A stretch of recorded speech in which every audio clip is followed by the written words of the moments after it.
Salut les alcogeeks et bienvenue dans le premier volet de l'histoire du MCU, une série de chroniques dédiées à chaque film qui compose l'univers connecté de Marvel Studios.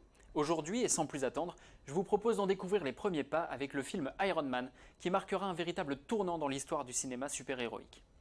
Au commencement, il y avait une idée simple, pas un univers cinématographique ou même les Avengers, mais simplement produire un bon film adapté de comic book indépendamment. Des années durant, Marvel avait simplement loué les droits cinématographiques de ses personnages à divers studios, ne conservant qu'un rôle de consultant ou de producteur sur des films tels que X-Men, Blade ou Daredevil, mais n'avait jamais dirigé la barque.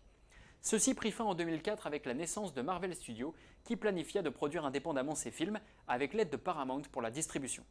Ils commencèrent à établir une liste de films potentiels et lorsque le CEO d'alors, Avi Arad, lâcha le projet pour différents créatifs, Kevin Feige fut promu président de la production alors que le tournage d'un film nommé Iron Man venait juste de débuter. Une adaptation de Iron Man fut de nombreuses fois discutée durant des décennies dans plusieurs studios. La Fox avait notamment courtisé Tom Cruise à la fin des années 90 et New Line engageait même Nick Cassavetes à la réalisation d'un tel projet au milieu des années 2000. Quand celui-ci tomba à l'eau, les droits retournèrent chez Marvel Studios, qui reprit tout depuis le début. Marvel eut beaucoup de difficultés à convaincre des scénaristes de tenter leur chance sur Iron Man, essentiellement en raison de l'inexpérience du studio. Le 28 avril 2006, Marvel Studios fait un grand pas en avant en intronisant Jon Favreau au poste de réalisateur, ce dernier ayant fait preuve de ses talents sur des projets comme Elf ou Zathura. À cet instant, il fut également révélé que Favreau aiderait à développer le scénario, avec l'équipe en place formée par Art Marcum et Matt Holloway, tandis que Marvel en profitait pour dévoiler plusieurs de ses projets futurs, parmi lesquels certains aboutiront, comme Captain America ou Thor, et d'autres pas, comme Nick Fury, écrit par Andrew Marlowe. Avec Favreau derrière la caméra et un tournage prévu pour débuter en 2007, la prochaine étape était bien sûr le casting. Robert Downey Jr. fut de suite dans les petits papiers du réalisateur, notamment grâce à sa performance de haut vol dans le film Kiss Kiss Bang Bang de 2005, mais Favreau se heurta plusieurs fois à un mur. À cet instant de la carrière de Downey Jr., non seulement il n'était plus un acteur sur qui l'on misait, mais il était aussi plus connu pour ses addictions à l'alcool et à la drogue, ainsi que pour son temps passé en prison, plutôt que pour ses talents d'acteur, ce qui faisait de lui un risque impensable. Néanmoins, ce dernier passa les fameux screen tests et de l'aveu de Favreau, les hauts placés eurent tout de suite beaucoup moins de mal à l'imaginer dans le rôle titre, et quand la rumeur fut lancée que le comédien était en course, les fans se firent rapidement entendre, car pour eux, il était absolument parfait. En fait, il se dit même que Favreau aurait intentionnellement laissé les bruits de couloir s'échapper au public dans le but de montrer aux décideurs qu'il était bel et bien l'homme qu'il fallait engager pour camper Tony Stark. Après que Downey Jr. ait été retenu, le reste du film se mit en place. Cependant, le script du film ne cessait de changer. En effet, à l'origine, le Big Bad devait être le mandarin. Kevin Feige avouera même que le personnage était de toutes les versions du script jusqu'à environ 10 semaines avant le début du tournage. Obadiah Stane, campé par Jeff Bridges, devait quant à lui n'être qu'un vilain secondaire, mais quand tout le monde se rendit compte que l'histoire impliquant le mandarin ne fonctionnait pas, peut-être car retranscrire une caricature raciste au cinéma est une tâche impossible, Obadiah devint subitement le Big Bad du film. Quand les caméras commencèrent à tourner, Favreau et Downey Jr. improvisèrent des pages entières de script jour après jour. Et au départ, Bridges était complètement déboussolé. Je cite « J'aime être préparé et connaître mes lignes. Il s'avère que de nombreuses fois, 10, 12 ou 15, je ne sais plus, nous arrivions sur le plateau sans savoir ce que nous allions tourner.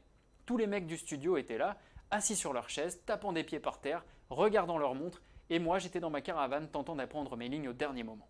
J'ai dû faire un petit ajustement dans mon esprit qui était de me dire « Jeff, détends-toi mon pote, t'es juste dans un film étudiant avec 200 millions de budget, prends juste du plaisir et relax. » En fait, Downey Jr. et Favreau consultaient fréquemment Shane Black, réalisateur et scénariste, par téléphone, lui qui aura d'ailleurs travaillé gratuitement sur le script puisqu'il ne fut même pas crédité. Bien sûr, Black finira par réaliser et coécrire Iron Man 3, mais c'est une histoire sur laquelle nous reviendrons plus tard. Alors que l'idée d'un univers connecté ne faisait qu'effleurer l'esprit de Marvel, Iron Man n'était pas nécessairement créé pour débuter le MCU. L'idée de départ ne consistait réellement qu'à produire un bon film et prouver qu'ils étaient capables de développer leur propre film de bout en bout. Pour autant, Favreau ne put résister à l'idée d'insérer un clin d'œil pour les fans de comics à la fin du film. Voici ce qu'il déclare. La scène post-générique était une sorte de blague. Je voulais inclure des easter eggs que les fans apprécieraient et nous avons pensé que l'idée d'une scène à la fin du générique serait sympa. C'était quelque chose qui ne faisait pas partie du script à la base, mais je me suis dit que l'idée que Nick Fury soit incarné par Samuel L. Jackson serait géniale, parce que dans les comics Ultimate, le personnage a été réinventé pour coller à Samuel L. Jackson. Du coup, j'ai trouvé que ce serait vraiment cool pour les fans. La scène a été tournée avec une équipe très restreinte, car Kevin Feige ne voulait pas que le monde sache que Samuel L. Jackson avait été casté dans le rôle de Nick Fury, ou même que Fury apparaîtrait dans le film. Favreau ajoute même que les mots de Fury ont été choisis très précautionneusement. Je cite Nous avons fait très attention aux mots choisis. Les expressions « vous faites partie d'un monde plus vaste, d'un plus grand univers » et l'initiative des Avengers ont permis de tâter le terrain.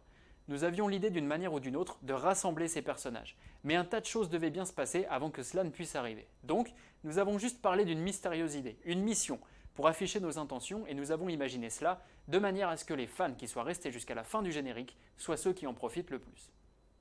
Toutes les diffusions préliminaires, y compris celles de la presse, n'inclurent pas la fameuse scène, démontrant l'idée de Favreau qui était de ne faire plaisir qu'aux fans. Le bouche à oreille concernant la dite scène fonctionna à plein régime rapidement dès le premier week-end et très vite, Favreau et Feige furent bombardés de questions au sujet d'un potentiel film sur les Avengers.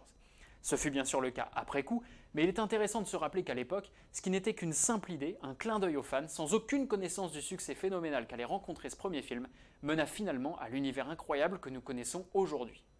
Boosté par des critiques positives et un impressionnant spot au Super Bowl, Iron Man sort au cinéma le 2 mai 2008 et conclut son premier week-end en tête du box-office avec 98,4 millions de dollars. Il fut à l'époque le 11e plus gros démarrage de l'histoire et second meilleur premier film de saga à voir le jour, uniquement battu par le Spider-Man de Sam Raimi en 2002.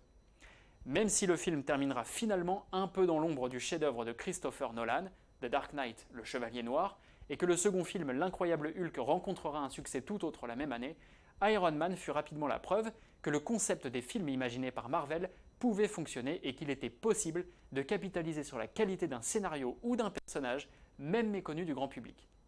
En réalité, Iron Man était bien plus qu'un film, il était la naissance du Marvel Cinematic Universe. On se retrouve la semaine prochaine avec le second numéro de l'histoire du MCU consacré à l'Incroyable Hulk. Ciao ciao.